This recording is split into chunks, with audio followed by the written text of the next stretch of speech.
Welcome to the Great Detectives of Old Time Radio.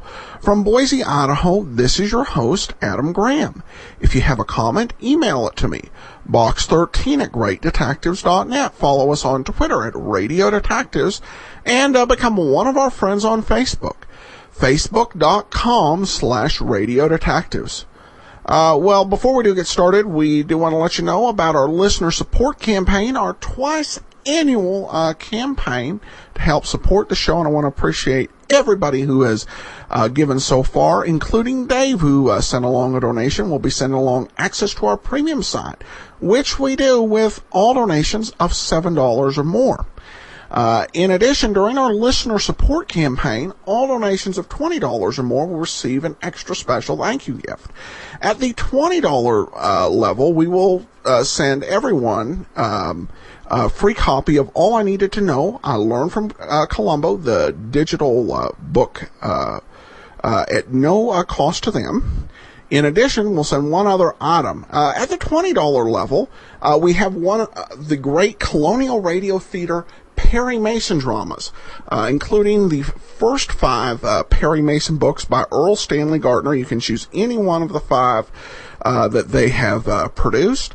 Or their Father Brown stories. That's at the $20 level. At the $100 level, we have something I think listeners of this show will enjoy, and that is a copy of the Who Is Johnny Dollar Matter by John Abbott, one of the 3 volumes in there. And I'll tell you a little bit more about that. That's available to folks in the U.S. and Canada, and it's one of the definitive research books on yours truly, Johnny Dollar, and I use it while I'm recording the show. One nice feature is it includes scripts of, not scripts, but summaries of most of the lost episodes, and that's helped us a couple of times. So we'll talk a little bit more about that because I needed to use that book for some of the post-show commentary. And after we finish the commentary, be sure to listen as we'll announce what new shows will be coming to Wednesday in the next season on the Great Detectives of Old Time Radio. So here now is The Bennett Matter, Parts 3 and 4. From Hollywood, it's time now for Johnny Dollar. Andrew Cord, Johnny. How's it going, Andy? All the police have been talking to that arsonist, George Foley, all night long. He won't admit a thing. Won't talk about anything. They're wondering now how long they can hold him. He's the man who fired that building, Andy. Well, we've got to have something more for the district attorney, Johnny. We haven't tied Foley to Bennett at all. If we can definitely charge him with firing that building, then we'll have a lever to go after Bennett. I got an idea. What? Meet you in an hour.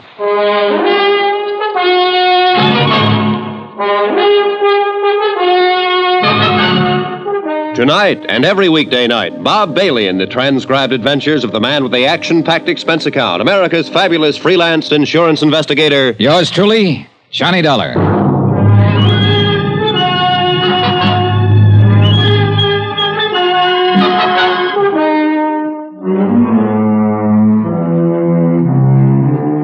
Expense account submitted by Special Investigator Johnny Dollar to the 4-State Fire Insurance Corporation, 4065 Spear Boulevard, Hartford, Connecticut. The following is an accounting of expenditures during my investigation of the Bennett arson matter.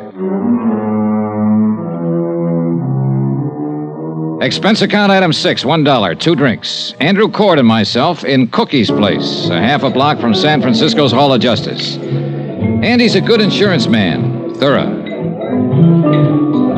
Well, it's pretty certain they'll have to release Foley unless he admits something, or we can find more evidence against him. How about Bennett? Still no word.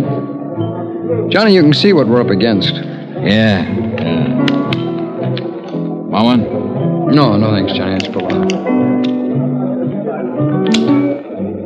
Listen, we had this case tied into Tony Midas until he turned up dead. A vengeance motive against Bennett for sending him to prison 5 years ago. Yeah? All right. Now we know it wasn't Midas, and we're sure it's this George Foley. At least according to Bill Underwood, and Bill certainly knows the arson racket. Yeah, no man better. All right, then. Who shot Bennett? Oh, I don't know, Johnny, but that's not our worry at the moment. Think, Andy, think. It might have been Foley. It couldn't have been Midas. But there is someone else. You mean Bennett's niece? Sure, his niece. She had a reason because of what Bennett did to Midas, who was her husband. And she's got a reason to help us. Yeah, but nobody can find her. Nobody knows where she is. They'll find her. And I want to make a deal. You what? Sure. If I find her, I'll ask her what information she can give us about Bennett and Foley. Possibly she has something. She said she did once. Now, look, if she shot her uncle, she'll have to stand for assault and attempt to kill. Can we give her legal help in her case? Johnny, I don't know. I want to know if I can promise her that if I see her. Can I? Well, you can tell her that we'll do what we can, the very best that we can. Okay, good. Want another drink? No, thanks, Johnny. All right, I'll try and get in touch with Elizabeth Bennett. How? The police haven't gotten anywhere. Oh, I've been here 2 days, and I got friends all over this town. Expense account item 7, $1.05, cab fare. From the Hall of Justice to the apartment house of Marty Engel, lawyer, philosopher, and egg poacher. Again? Yeah. You better close that door and lock it, Mr. Engel. It's awful late for this. Are you drunk? Nope. Locked? Now what? You asked me if I ever found Tony Midas to tell you about it. We found him, Mr. Engel. He's dead. Oh, no. Oh, yes. And he didn't do any of the things we thought he might have done. I'm here to find out what you might have done. How did he die? Tuberculosis. He's had it for 2 years. Didn't know. No, I didn't know. I didn't know about it. I don't know how to figure you, Engel. I haven't been able to ever since I met you. It doesn't make any difference what I think of you, but it does make a difference how you answer one question. A lot of difference to you. What is it? Did you help Arnold Bennett frame Tony Midas and send him up to San Quentin? You say Tony is dead. Now, what difference? Did you help Bennett frame him? No, I told you I defended Tony Midas in court. I tried my best to get him off. That's the truth. You sure of that? I'm an honest man, if not a successful one. I told you the truth. All right, then, if that's the truth, you're not in any trouble and you can unlock that door. But if it's not the truth, you might get yourself killed. Why do you say that? Because somebody took a shot at Arnold Bennett last night. But he was lucky. It didn't kill him, but it came pretty near. You know who that somebody was? Elizabeth? That's a good guess. She hasn't got anything to lose now. She lost her husband. She might be out getting even for him if he was framed. And she thinks you helped frame him. I tell you, I didn't frame him. I defended him. I think Bennett stacked everything against him. I told you that once. I think Midas was an innocent man, but there was nothing I could do. Oh, wait a minute. What? Shh. Who are you expecting? No one. Ask who it is. Go ahead, ask who it is. Who is it? Elizabeth Bennett, Mr. Engel. Tell her just a minute. Just a minute, Elizabeth. Okay, over there. Go on, get down fast. All right, all right.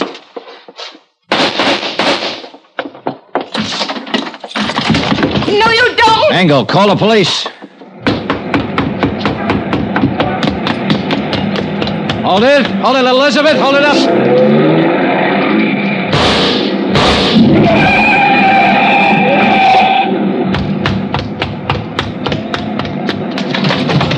Are you hurt? You? Are you hurt? No, I'm all right. Did I kill him? Did I kill him? Oh, Elizabeth, you didn't kill him. Well, he ought to be dead. You don't know what you're talking about. He didn't have anything to do with framing Tony. He just told me. Then he was lying. He should be dead. He and my uncle. None of this will bring Tony back to you. Come on now, come on, let's get back.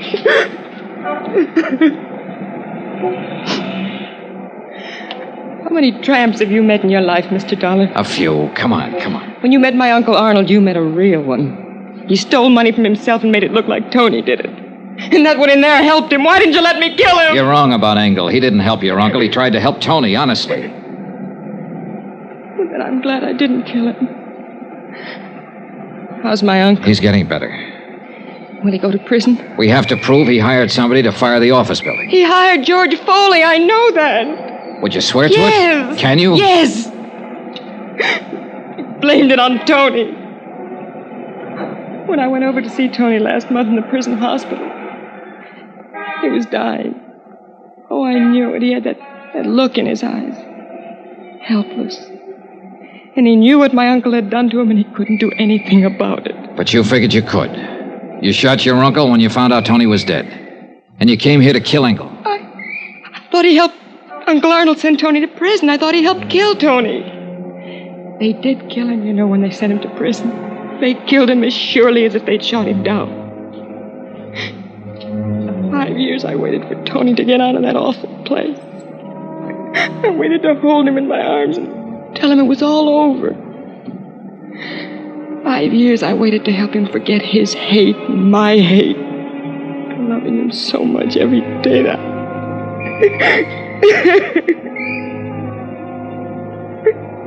Now he's dead. What can you or I or anybody do about what they've done to Tony? Look at me, Mr. Dollar. I'm not what you'd call beautiful. I'm not even pretty. Nobody ever looked at me twice until Tony. He looked at me and he loved me. And now he's dead. And I'm dead inside. I'm dead inside, and I'll be glad when I'm dead outside.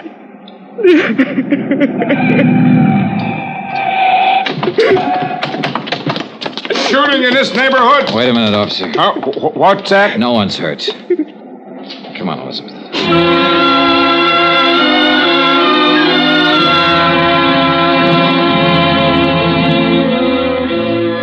Elizabeth Bennett made a statement down at the Hall of Justice admitting she fired a shot at Arnold Bennett, hoping to kill him. She also admitted the assault on the lawyer, Marty Engel. Charges were immediately filed, and she was held in the women's section of the city jail. In a separate statement, she told how she had seen Arnold Bennett meet George Foley in a downtown bar. Foley still maintained that he had nothing to do with the fire in the Bennett building and denied any connection with Arnold Bennett. I gave Elizabeth Bennett's statement to Andy Cord, and he took it to the assistant district attorney. I was still in the Hall of Justice when Marty Engel came in.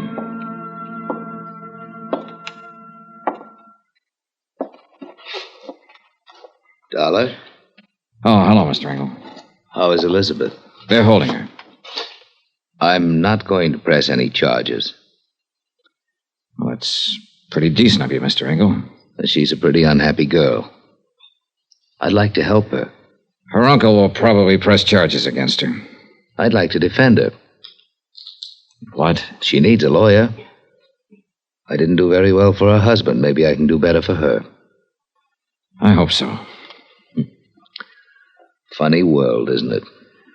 Not tonight, it isn't. No, I guess not. Yeah.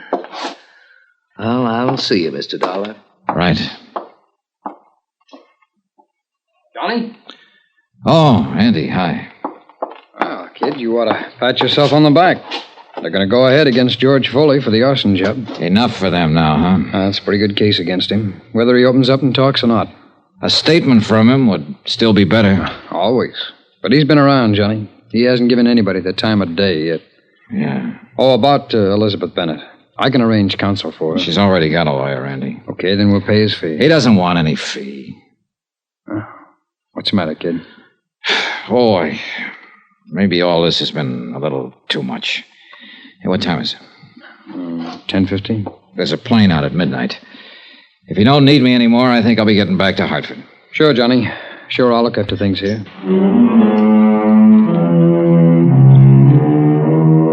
Expense account item 7, $49.65. Hotel and meals in San Francisco. Item 8, same as item 3, transportation back to Hartford.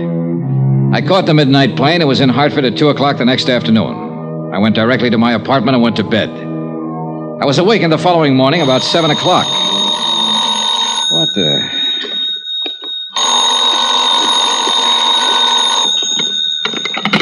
Johnny Dollar. San Francisco calling, Mr. Dollar. Okay. Is this Mr. Dollar? Yes, yes. Mr. Andrew Cord is calling. One moment, please. Go ahead, please.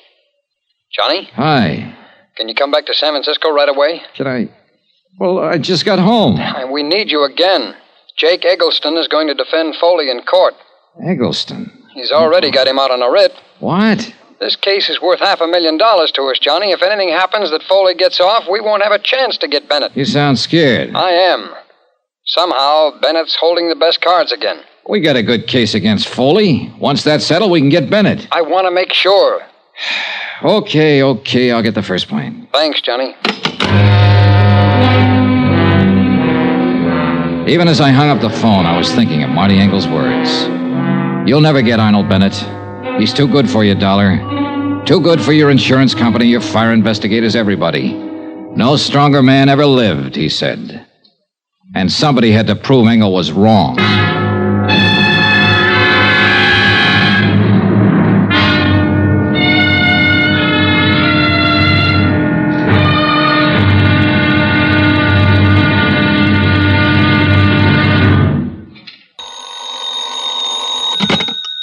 Johnny Dollar. Andrew Cord, Johnny. Did you have a nice trip back here to Frisco? I slept most of the way. How's it going? Good and bad, Johnny. Good that we've got George Foley on trial for setting fire to the building. Bad that we haven't connected him to Bennett yet. And Bennett's the guy we want. Well, once you get a conviction on Foley, you can go after Bennett. A lot of expert testimony's been thrown around here, and the jury's been sleeping through most of it. Besides that, Foley's got one of the best defense men in the business, Jake Eggleston. Yeah, I've heard of him. He's pretty slick. He's going to make us lose this case, Johnny. Not if I can help it.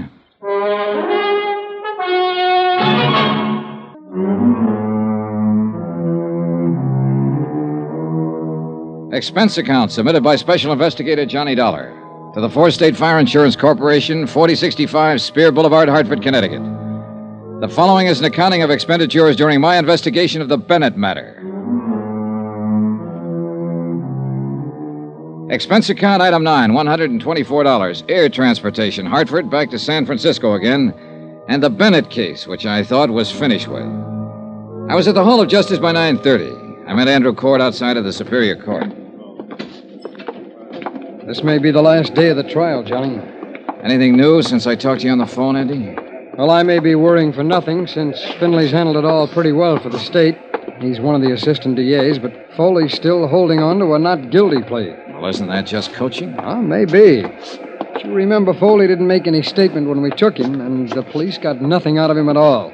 Foley had something like 28 arrests besides 2 convictions. He knew the ropes. Yeah. Oh, that's okay, yeah? Sure.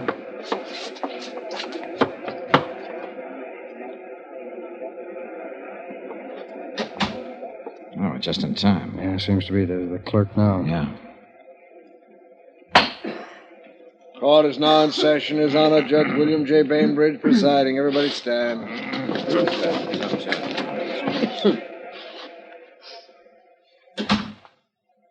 Be seated. John Dollar. Hey. Well, I didn't think they'd call you first. No.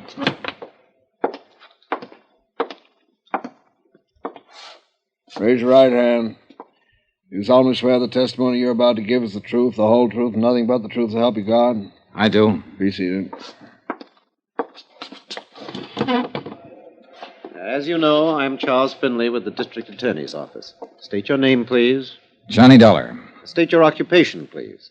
I'm an insurance investigator. How long have you been engaged in your profession as an insurance investigator? 10 years or more. Now, tell us, please, prior to that, what kind of work did you do? I was in the United States Marine Corps for 4 years. Before that, I was Detective Sergeant 2nd grade with the New York Police Department. Do you have any papers or letters in your possession that verify your professional status, Mr. Dollar? Yes, I do.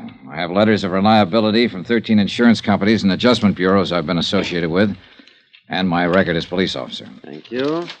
Will the court clerk please hand these papers to counsel for the defense so he may examine them? Yes, sir. Thank you. Now, tell us what your connection with this case is, Mr. Dollar. I was employed by the Fourth State Fire Insurance Corporation of Hartford, Connecticut, to conduct an investigation in regard to one of their policyholders. Arnold Bennett. Yes, Arnold Bennett. Will you please tell the court what the results of that investigation were? The Bennett building was destroyed by fire. I worked with arson experts from my own organization and with the police here to determine the cause of the fire. Go on, please. At the scene of the fire, our expert, William Underwood, located certain items which we recognized as part of the paraphernalia generally used by professional arsonists. Will you please state what those items were? A scrap of celluloid and a paraffin wick. Anything else? Samples of the ashes, which were later analyzed and proved to be celluloid ashes. I wish to remind the ladies and gentlemen of the jury that the public fire adjuster, the gentleman from the Skyline Laboratories, and the two gentlemen from the Fire Inspection Department have previously testified as to the identity and uses of these items. Will you continue, Mr. Dollar? Well, these particular items suggested that the fire was of an incendiary origin. The next problem was to establish the exact method used in starting the fire. Were you able to determine that method? Yes, sir. In order to refresh the minds of the jury, would you mind describing what was established? A heavy woolen wick. This one, Mr. Dollar? That one, or one like it. Exhibit C. Please continue. This wick had been soaked in paraffin and then stuffed into a paper sack that was filled with celluloid. It's a simple method. The wick is lit and takes anywhere from 3 to 10 minutes to burn down to the celluloid. Now, once that happens, the celluloid flares up and fires anything combustible in the vicinity. And that is the method you determined caused the fire in the Bennett building? Yes. And I'd like to qualify that by saying the arson experts from my own company and the gentlemen from the police and fire departments here in San Francisco determined it definitely. Mr. Dollar, by this means you connected the defendant, George Foley, with the fire you were investigating? Yes, we did. How? George Foley improvised the method I have just described. Improvised? You mean it is his method? I object, Your Honor. The prosecution is putting words into the mouth of the witness. I'll rephrase for Mr. Eggleston. Is this method identifiable with the defendant? Yes, sir. Will you explain the identification? The police files here show that Foley has been convicted of setting 2 other fires in this state. On both occasions, he employed that method of fire. Your Honor, I object. The career of the defendant as a professional arsonist is a matter of public record. The defendant's previous record has no bearing on this case. I object. Mr. Dollar, will you rephrase and delete any reference to the defendant's criminal history? The procedure in locating an arsonist is to first establish the method of operation. In this case, where the wick celluloid method was used, the defendant's name came up immediately. The defendant made an attempt to call on Arnold Bennett in the hospital. The defendant was positively identified by 3 witnesses as the man they had seen near the Bennett building prior to the fire. I remind the jury of the testimony of those witnesses. Go on, Mr. Dollar. The police crime laboratory examined all of the clothing Foley was wearing at the time of his arrest and all of the clothing in his room. There was definite evidence that he had been in the Bennett building. Will you tell us what sort of evidence, please? Well, paint smudges on the soles of his shoes and metal filings and cuffs of his trousers, compared with samples that were still available in the building, where certain painting and metal work had been in progress. You connected him with the improvised method of firing. You proved that paint smudges and metal filings came from the Bennett building. The defendant attempted to contact Arnold Bennett. What else? Arnold Bennett's niece, Elizabeth Bennett, informed me that her uncle, Arnold Bennett, hired the defendant to fire the building to collect insurance.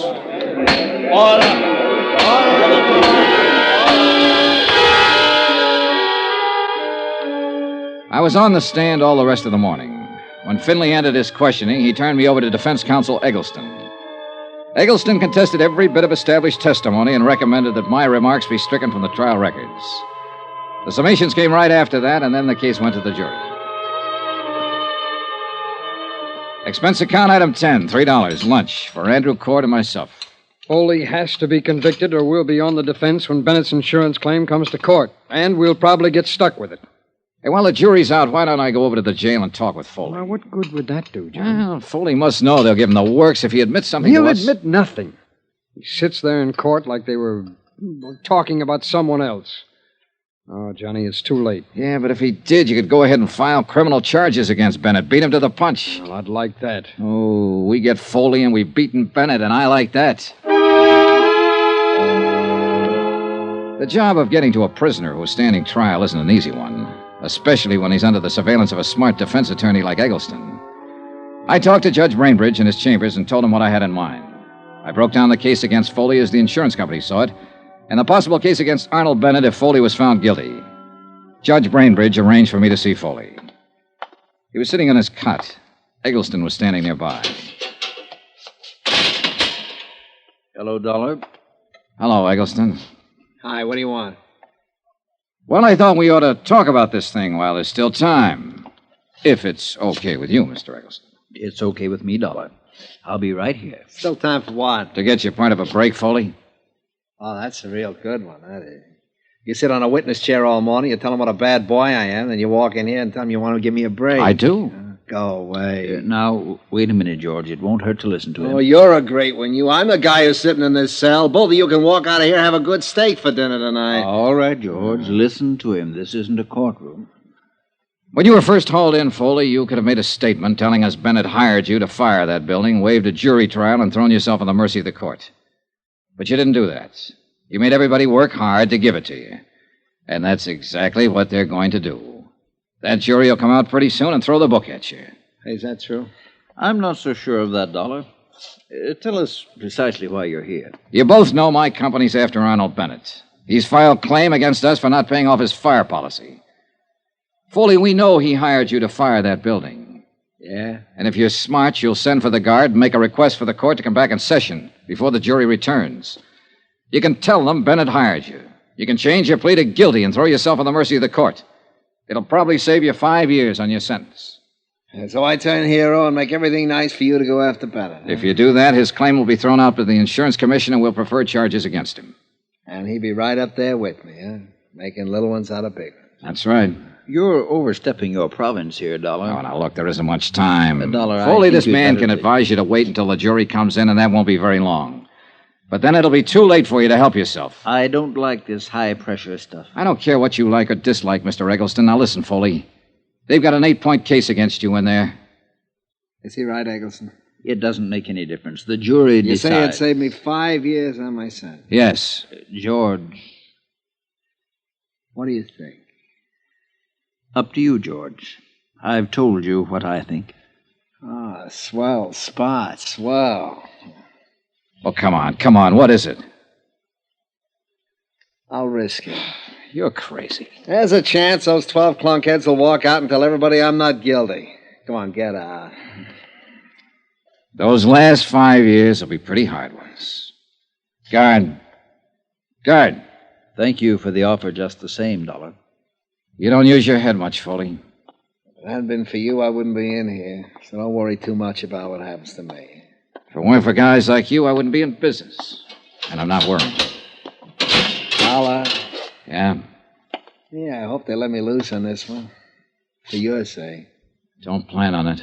On account of... I'd like to kill you or something.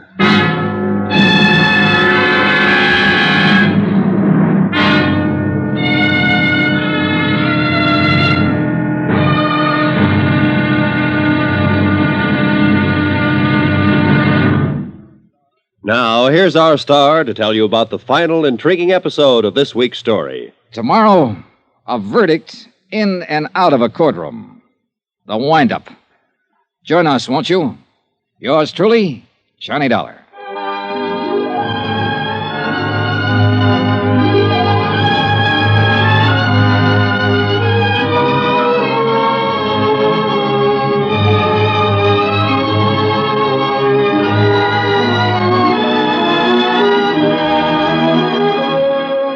Yours truly, Johnny Dollar, starring Bob Bailey, is transcribed in Hollywood. Written by John Dawson, it is produced and directed by Jack Johnstone. Be sure to join us tomorrow night, same time and station, for the next exciting episode of Yours truly, Johnny Dollar.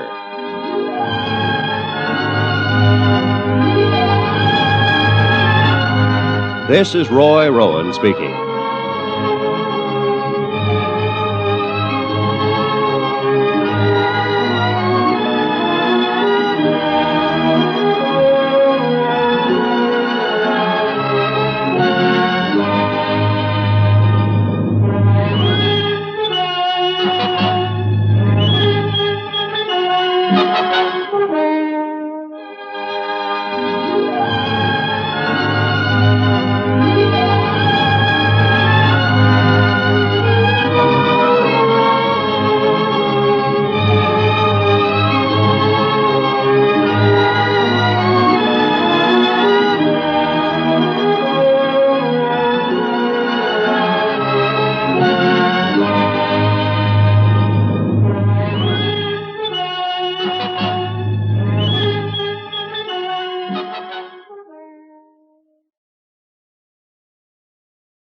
Welcome back. Well, the phrase no love lost comes to mind for that very intense encounter between Johnny and the arsonist.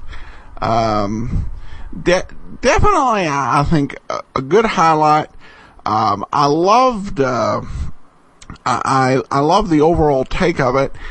To me, the big nagging doubt in this whole scenario is that the niece, who's definitely got a grudge, is the person who the prosecution case really rests on. And whether the jury picks up on that, I think is going to be an interesting question when we find out what the verdict is on Friday. I definitely sympathize with Johnny. You know, that's rough. You know, you fly home and immediately you hop a plane to go back across the country to where you were. Definitely not a fun experience. Even flying back 3 days later, which was my latest flight this past month, not a fun experience. On the bright side, it was on the insurance company's dime. I love the professional testimony. You know, Johnny testifying as an expert really established his bona fides. And I'm going to talk a little bit more about that in just a second, because there's actually quite a few details on there. But before we let the time get away from us, I need to let you know what programs we're going to bring you next season on the Great Detectives of Old Time Radio.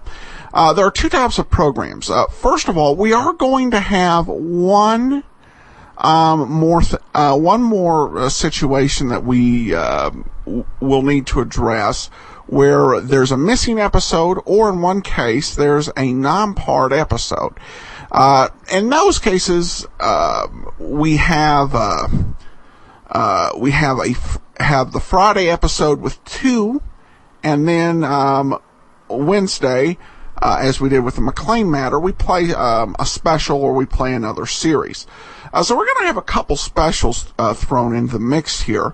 But I do want to let you know you will get to hear another one-shot series. This one is starring Frank Lovejoy, and the title is Here Comes McBride. And then once we finish all of the 5-part Johnny Dollars, Wednesdays will become dedicated to the adventures of Philip Marlowe, which is one of the best detective series ever done on radio.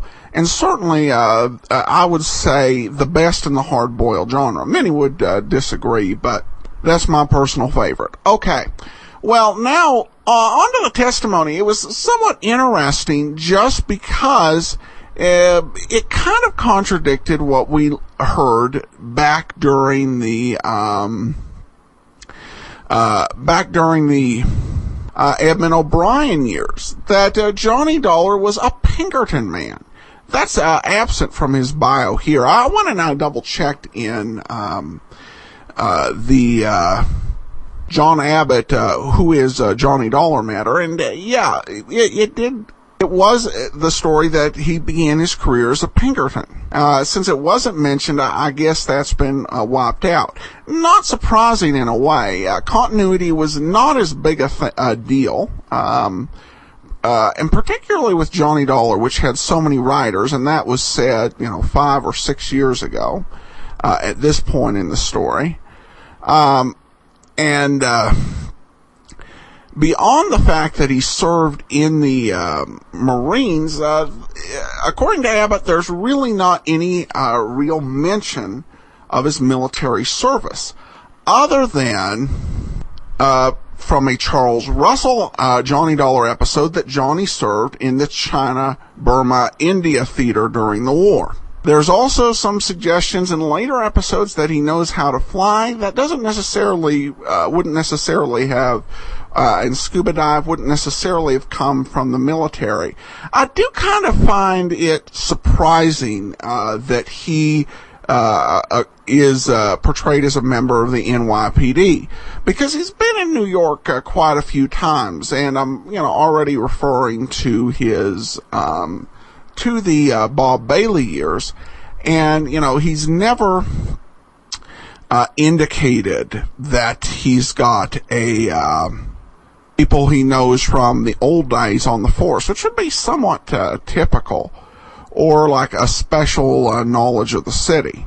I will say that having John Abbott's Johnny Dollar book around has actually been pretty helpful as I've worked on the show, and just a really neat fan resource. He's got list of how many times Johnny Dollar was shot, some pretty unique indexing of expense accounts, and recaps of the cases, which are sometimes helpful because I will sometimes say, okay, did I actually hear that? And get some clarification from the book to verify that I'm hearing correctly. Because sometimes due to bad audio, it can be hard to tell, but he went through the actual scripts.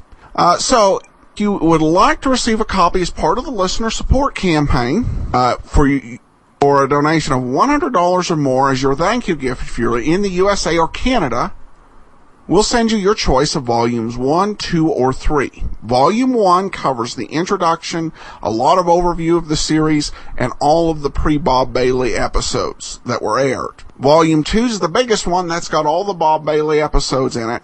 And Volume 3, that includes the post-Bob Bailey episodes, the auditions, as well as some miscellaneous information and indexes. And for 200 donations of $250 or more, we can send you all 3. John Beck emails in. We turn out listener comments and feedback. As a listener of the original Johnny Dollar Show and a longtime listener of your excellent Great Detective series, I've always had an interest in the musical scores associated with these shows. I rarely, if ever, hear you mention the music, so I thought you might be interested in the person who did much of the music for Bob Bailey's Johnny Dollar. As you see in the attached article, Marino went on to a very successful career in music following his contributions to the Johnny Dollar Show. And the comment, and I will say that actually this is, some of my favorite music for a detective series.